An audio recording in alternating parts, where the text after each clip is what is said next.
tenemos un material devocional que presenta una mirada, la verdad, bastante particular sobre la violencia doméstica. Sí, es interesante porque la conecta directamente con la idolatría, un concepto teológico bien central. Exacto. Sugiere que la agresión en la pareja, ya sea física, verbal o incluso emocional o espiritual, bueno, que podría ser más que un simple problema de carácter o de ira. Que la raíz es más profunda, digamos. Justo. La pregunta que lanza el texto es fuerte. ¿Podría ser la violencia una manifestación de idolatría? O sea, como que alguien exige para sí mismo una atención o una obediencia que solo le tocaría a Dios. Precisamente eso. Una devoción exclusiva que teológicamente no le corresponde a un ser humano. Me parece que vale la pena, analizar esto un poco más. Sí, totalmente. Y bueno, para argumentar esto, el texto se apoya en algunos pasajes bíblicos. Menciona Éxodo 23, el mandamiento base, ¿no? No tendrás dioses ajenos. Claro, el primero. También Santiago 4, los versículos 1 y 2, que hablan del origen de las peleas. ¿De dónde vienen los pleitos? Sí. Y Efesios 5:21. El de la sumisión mutua.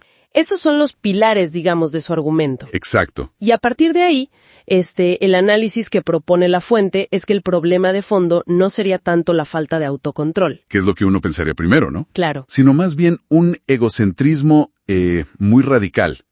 Cuando alguien dice o actúa como si dijera, aquí se hace lo que yo digo. Impone su voluntad a toda costa. Justo. Esta lectura sugiere que esa persona está, de alguna forma, intentando ocupar el lugar de Dios en la casa. Se pone a sí misma como un ídolo. Vaya. O sea, se erige como un Dios pequeño en su hogar. Y la fuente ve eso como la raíz de la opresión. Así es. Ese sería el núcleo de la dinámica opresiva, según esta perspectiva. Entiendo. Y mencionaba Santiago 4. ¿Cómo entra específicamente ese pasaje en esta idea de la idolatría y el control? Buena pregunta.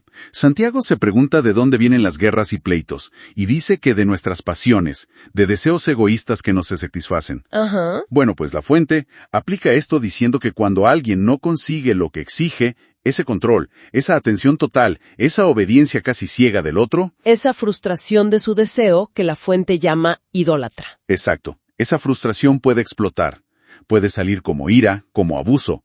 En vez de someter ese deseo propio a Dios, busca someter al otro a la fuerza. Claro, tiene sentido dentro de esa lógica. Y eso nos lleva al punto central que recalca el texto, ¿verdad? Sí. Sí. Que la violencia surge porque uno de los cónyuges quiere ser tratado casi como un dios. Busca esa adoración en forma de control y sumisión. Y reacciona muy mal, destructivamente, si no la obtiene. El texto insiste mucho en que solo Dios merece esa adoración, nunca un esposo o una esposa. Correcto. Y por eso, la solución que propone este material es fundamentalmente espiritual. Es un llamado al arrepentimiento. Arrepentimiento de esa actitud idólatra. De esa exigencia, sí.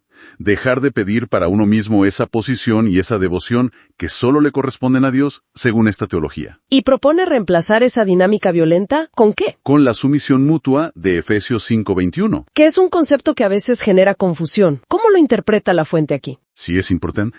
No lo ve como sumisión de uno al otro de forma unilateral, sino como un respeto, un servicio, una consideración que van en ambas direcciones. Motivados por la reverencia a Cristo, como dice el pasaje. Exacto. Sería lo opuesto a la imposición desde el ego.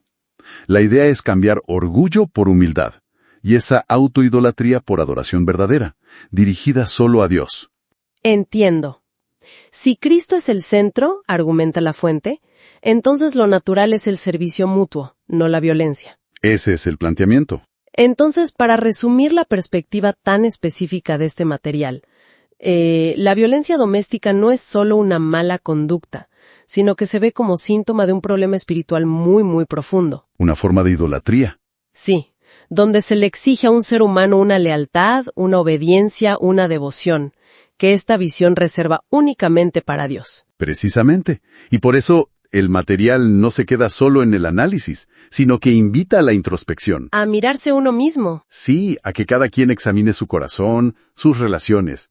¿Estoy yo actuando, quizás sin darme cuenta, como si mereciera esa clase de adoración o control de mi pareja? ¿O mi foco está en adorar a Dios y en amar y servir a mi cónyuge? Es una pregunta fuerte. Lo es. Y esto nos deja pensando. Creo que ahí está el valor de explorar fuentes así, aunque tengan una visión teológica muy definida. Nos lleva a una reflexión final, quizá más allá de la violencia obvia. ¿En qué otras formas más sutiles? Exacto. ¿De qué maneras más sutiles? Quizá en nuestras expectativas no dichas, en nuestras demandas silenciosas, podemos empezar a generar dinámicas de poder que rocen esa idolatría. Que exijan un control o una devoción que no nos corresponde. Eso. Cuando empezamos a querer ocupar un lugar que no es el nuestro en la vida del otro, es un punto interesante sobre qué esperamos de los demás.